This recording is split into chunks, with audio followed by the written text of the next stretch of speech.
da militância de luta aqui no Ceará, de luta pela democracia, de luta por direitos. Cumprimentar a nossa prefeita Luiziane Lindbergh, senador, cumprimentar todos os companheiros e companheiras que compõem a mesa, dos movimentos sociais, dos partidos políticos que estão aqui, cumprimentar meu companheiro e amigo Renato Roseno, deputado estadual, que está ali no fundo. Enfim, cada um e cada uma que compreende a necessidade e a importância dessa luta.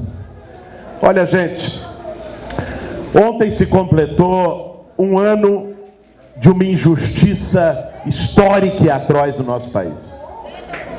Eu me lembro,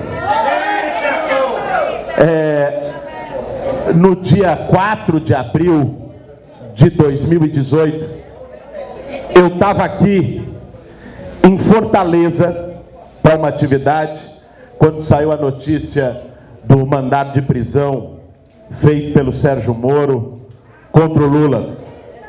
O Sérgio Moro, que naquele momento tinha gente que ainda dava confiança para ele.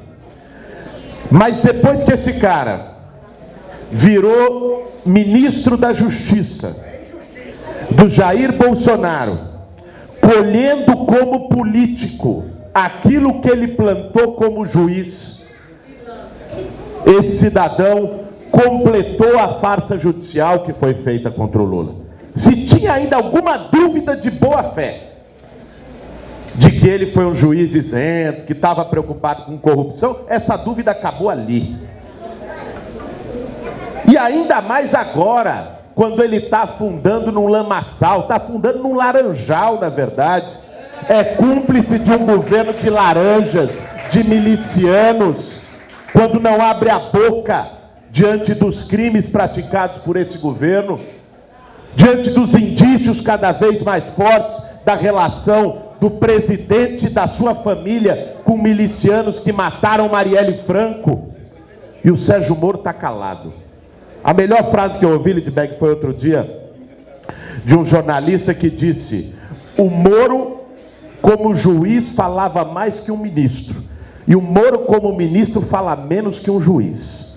Esse é o Sérgio Moro, numa hipocrisia tremenda.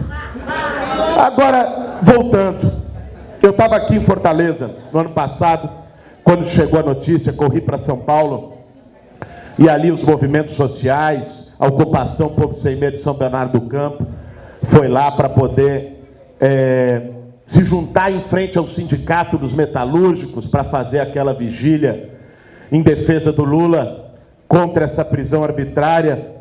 O mesmo povo que depois, algumas semanas depois, ocupou o triplex do Guarujá para mostrar a farsa judicial que foi feita naquele momento. Mas naquele dia, dia 7 de abril de 2018, foi um dos dias mais tristes da nossa história. Foi o dia em que se consumou uma injustiça. E talvez naquele momento a gente não soubesse quantas injustiças, gente, iam se acumular nesse ano inteiro. Porque o Lula foi preso. Ele ainda tinha uma expectativa de que pudesse ser o habeas corpus julgado naquele momento pelas cortes superiores, que não julgaram, negaram. O Supremo, de maneira vergonhosa, empurrou com a barriga o julgamento da prisão em segunda instância, mantendo uma inconstitucionalidade até hoje, de forma casuística, para poder manter o Lula preso. Depois disso, ele teve a candidatura dele cassada, quando liderava as pesquisas. Ele foi impedido de dar entrevistas. E, no começo desse ano, teve a coisa mais covarde e desumana, que foi impedir ele de velar seu próprio irmão. Ali já passou do nível da política. Ali entrou no nível do caráter, da baixeza, de gente desumana. Agora, mesmo com todas essas injustiças, o Lula se manteve firme. Mesmo quando se abateu sobre ele uma tragédia do destino, citada aqui, que foi a morte do pequeno Arthur, 7 anos de idade, eu tive, como muitos outros companheiros, lá no velório em São Bernardo, e pude ver a dor do Lula. O Lula que me disse, relatei isso num artigo essa semana, alguns dias, algumas semanas antes de ser preso, a gente estava conversando lá no Instituto e ele me disse o seguinte: Guilherme, fica mais perto das suas filhas, porque é algo que você vai pensar no futuro. Eu tenho 2 filhas, e ele me disse: uma das maiores mágoas que eu tenho é não poder ter visto meus filhos crescerem, porque eu estava rodando esse país. E depois ele completou e disse: agora eu quero ver meus netos crescerem. E essa turma, por uma farsa judicial, por uma canalice, impediu ele de passar os últimos dias com Arthur, neto que morou com ele, que era muito próximo dele. Mas apesar de todas essas injustiças, apesar de todos os sofrimentos que ele passou nesse período, ele se manteve firme.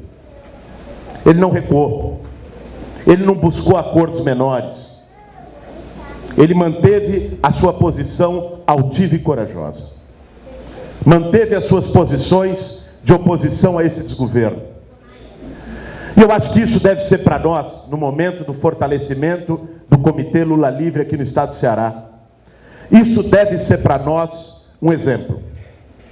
Um exemplo de que, para poder tirar o Lula de lá, interromper essa prisão injusta, nós vamos ter que ter muita disposição de luta, mudar a correlação de força desse país, e que isso vai ter que ser feito com uma frente ampla, pela democracia e por direitos sociais. A luta pela liberdade do Lula não é a luta de um partido apenas, não é a luta de um movimento social apenas. Quem acha isso não entendeu ainda. A luta pela liberdade do Lula é a luta daqueles e daquelas que defendem a democracia nesse país, que não aceitam presos políticos nesse país. E essa luta tem que ser feita junto com o conjunto das pautas democráticas e por direitos. Tem que ser feita junto com a luta por justiça por Marielle, para que a gente descubra quem mandou matar a Marielle Franco. Com a luta contra a criminalização dos movimentos sociais. E com a luta por direitos sociais. Quando eu entrava aqui, ouvia a fala do Inácio, se eu não me engano, dizendo que era a luta também contra a reforma da Previdência. Eu estava agora, me atrasei por isso, no Janguruçu, numa Assembleia Popular contra a reforma da Previdência. E tenho a convicção, pelo que eu tenho visto por esse país, que essa luta vai mobilizar o povo brasileiro, que já começa a entender o peixe podre que comprou nas eleições do ano passado. Muita gente, inclusive, que votou no Jair Bolsonaro já está arrependido. Aqui eu não preciso dizer, porque aqui o Ceará não votou no Jair Bolsonaro. Aqui ele perdeu e perdeu feio. Agora, o nosso desafio, e termino com isso, o nosso desafio é a gente conseguir montar uma ampla frente de luta, que vá ser capaz de barrar a reforma da Previdência, que vá ser capaz de manter erguida a bandeira democrática e por direitos, que vá ser capaz de construir uma oposição forte, decidida, de rua ao governo do Jair Bolsonaro.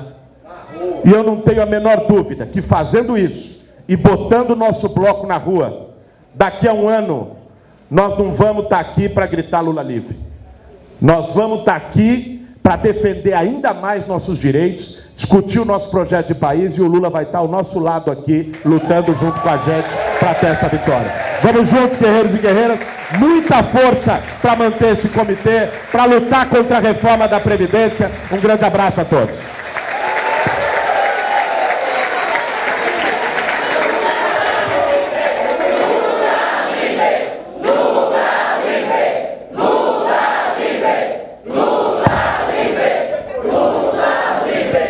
Lula livre!